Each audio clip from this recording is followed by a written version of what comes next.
بسم اللہ الرحمن الرحیم۔ السلام علیکہ یا صاحب العصر والزمان۔ حضرت لقمان علیہ السلام کی وصیت۔ میں تم کو 6 باتیں اپنانے کی وصیت کرتا ہوں جو تم کو خدا سے قریب اور اس کی ناراضگی سے دور کر دیں گی۔ نمبر 1، صرف خدا کی عبادت اطاعت کرو اور کسی کو اس کا شریک نہ ٹھہراؤ۔ نمبر 2، خدا کی قضاء و قدر کے فیصلوں پر راضی رہو چاہے وہ تمہیں پسند نہ آئیں۔ نمبر 3، صرف خدا کو خوش کرنے کے لیے اسی سے محبت یا دشمنی کرو۔ نمبر 4، جو اپنے لیے پسند کرو وہی دوسروں کے لیے پسند کرو، اور جو بات اپنے لیے پسند نہ کرو وہ بات دوسروں کے لیے بھی پسند نہ کرو۔ نمبر 5، غصے کو پی جایا کرو، اور جو تمہارے ساتھ برا سلوک کرے تم اچھا سلوک کرو۔ نمبر 6، بری خواہشات کو چھوڑ دو اور تباہ کرنے والی خواہشات کی مخالفت کرو۔ حضرت لقمان از مستدرک الوسائل، جلد 11۔ خدا سے سب سے زیادہ دور۔ نمبر 1، خدا سے بہت دور ہے وہ جو دولت مندوں اور حاکموں کے ساتھ اٹھتا بیٹھتا ہے۔ نمبر 2، ظالموں کے ظلم کی تعریف اور تصدیق کرتا ہے۔ نمبر 3، بچوں کا وہ استاد جو بچوں سے ہمدردی نہیں کرتا اور نہ تعلیم دیتے وقت خدا کو سامنے رکھتا ہے، یعنی تعلیم دیتے وقت بچوں کو خدا کی پہچان، خوف یا محبت کا سبق نہیں سکھاتا۔ جناب رسول خدا صلی اللہ علیہ وسلم از کنز الاعمال۔ جس آدمی کی زندگی کا مقصد صرف پیٹ بھرنا اور جنسی خواہشات پورا کرنا ہو وہ خدا سے بہت دور ہو جاتا ہے۔ حضرت علی علیہ السلام از خصائل الصدوق۔ جرم کا اقرار کرنا۔ جو شخص ڈرانے دھمکانے، قید کیے جانے، مارے پیٹنے کی وجہ سے جرم کا اقرار کرے تو اس اقرار پر سزا یا حد جاری نہیں کی جا سکتی۔ حضرت علی علیہ السلام از مستدرک الوسائل، جلد 16۔ اگر وہ اعتراف نہ کرے تو حد ساقط ہو جائے گی۔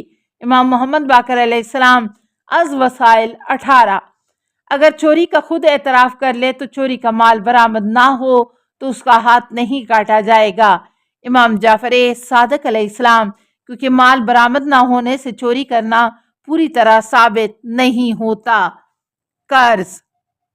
کون ہے جو اللہ کو اچھا قرض حسنہ دے تو خدا اس کا اجر کئی گنا بڑھا دے اور اس کے لیے عزت والا صلہ اور بہترین جزا ہے۔ قرآن۔ خدا فرماتا ہے کہ اگر تم خدا کی مدد کرو گے تو خدا تمہاری مدد کرے گا اور تمہیں ثابت قدم رکھے گا۔ قرآن۔ پھر خدا نے تم سے قرض حسنہ بھی مانگا، اوپر والی آیت ملاحظہ فرما لیں۔ حضرت علی علیہ السلام از نہج البلاغہ، خطبہ 183۔ نوٹ: خدا نے قرض اور مدد صرف اس لیے مانگی تاکہ ہم عزت اور بے حد اور بے انتہا اجر کے مستحق بن جائیں۔ جب نبی کریم صلی اللہ علیہ وسلم معراج پر گئے تو جنت کے دروازے پر لکھا تھا کہ صدقے کا اجر 10 گنا اور قرض کا ثواب 18 گنا ہے۔ جناب رسول خدا صلی اللہ علیہ وسلم از الترغیب۔ کیونکہ قرض دینے سے لینے والے کی بےعزتی نہیں ہوتی اور قرض لینے والے کام کر کے کماتے ہیں، اس طرح معاشرہ متحرک، سرگرم اور باعمل رہتا ہے، مفت خوری کا رواج نہیں ہوتا۔ حدیث قدسی: میں نے دنیا کو لین دین کے لیے بنایا ہے، اس لیے جو شخص دنیا میں مجھے قرض دے گا یعنی میری خوشی کے لیے خرچ کرے گا، میں اس کو 1 کے بدلے 10 سے لے کر 700 گنا تک عطا کروں گا، اور پھر جتنا اور چاہوں گا اس کو اور دوں گا۔ اب جو مجھے قرض نہ دے گا اسے مجبور کر کے لوں گا، پھر اس کو 3 خوبیاں عطا کروں گا، ان میں سے اگر ایک خوبی بھی اپنے فرشتوں کو عطا کروں تو وہ خوش ہو جائیں۔ پہلی خوبی یہ ہے کہ میں اس پر درود و سلام بھیجوں گا، دوسرے ان پر اپنی خاص رحمتیں اتاروں گا، اور تیسرے اولاً اولئک ھم المہتدون، یعنی یہی لوگ ہدایت پانے والے ہیں، یعنی تیسری چیز ان کو اپنی ہدایت جیسی عظیم نعمت بھی عطا کروں گا۔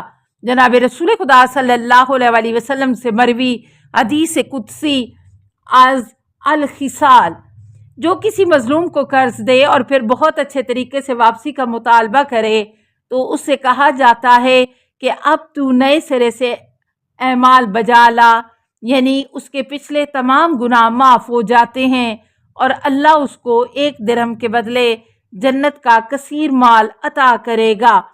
رسول خدا صلی اللہ علیہ وسلم الثواب الاعمال، جو کسی ضرورت مند مسلمان کے قرضہ مانگنے پر نہ دے جبکہ وہ دے سکتا ہو تو وہ جنت کی خوشبو بھی نہ سونگے گا، جنت اس پر حرام ہو جائے گی۔ جناب رسول خدا صلی اللہ علیہ وسلم از امالی شیخ صدوق، مقروض غریب کو مہلت دینا۔ کسی غریب مقروض کو خوشحال ہونے تک مہلت دو۔ اگر تم سمجھو کہ یہ بات خود تمہارے حق میں اور زیادہ بہتر ہے تو تم مقروض کا قرضہ بھی معاف کر دو، بخش دو۔ قرآن سورہ بقرہ 280۔ جو کسی مقروض کو جو غریب ہو مہلت دیتا ہے تو خدا پر فرض ہو جاتا ہے کہ اس کو ہر روز اتنا صدقہ دینے کا ثواب دے جتنا اس نے قرض دیا ہے۔ یہ سلسلہ قرض کی مکمل ادائیگی تک جاری رہتا ہے، روز اس کو ثواب ملتا رہتا ہے۔ جناب رسول خدا صلی اللہ علیہ وسلم از بہار جلد 103۔ جو کسی غریب مقروض کو مہلت دے گا خدا اس کو قیامت کے دن خود اپنے سائے میں رکھے گا، جس دن خدا کے سائے کے سوا کوئی اور سایہ نہ ہوگا۔ جناب رسول خدا صلی اللہ علیہ وسلم از کافی جلد 8۔ جو کسی غریب مقروض کو مہلت دے گا یا قرض کا بوجھ اتارے گا خدا اس کو وسیع جہنم سے بچا لے گا۔ جناب رسول خدا صلی اللہ علیہ وسلم الترغیب جلد 2۔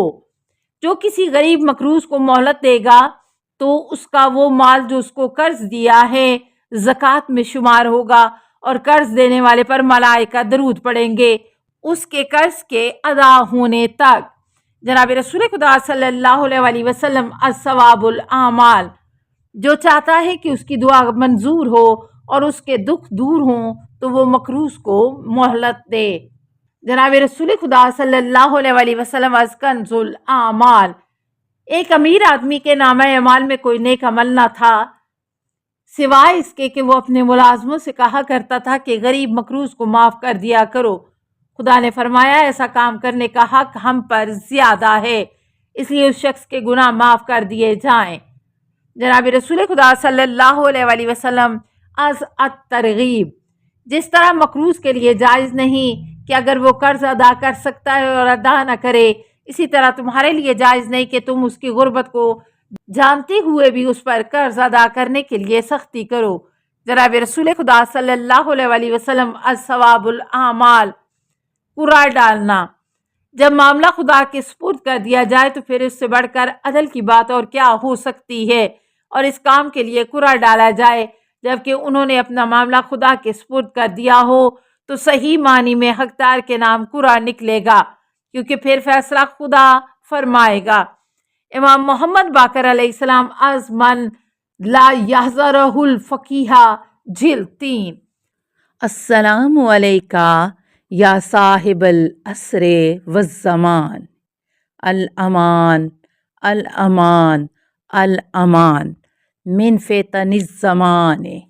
السلام علیکہ یا خلیفۃ الرحمن، السلام علیکہ یا امام الانس والجان، السلام علیکہ یا مظہر الایمان، السلام علیکہ یا شریک القرآن، السلام علیکہ یا قاطع البرہان، السلام علیکہ یا امام زماننا ھذا اجل اللہ فرجک وسہل اللہ مخرجک وظہورک۔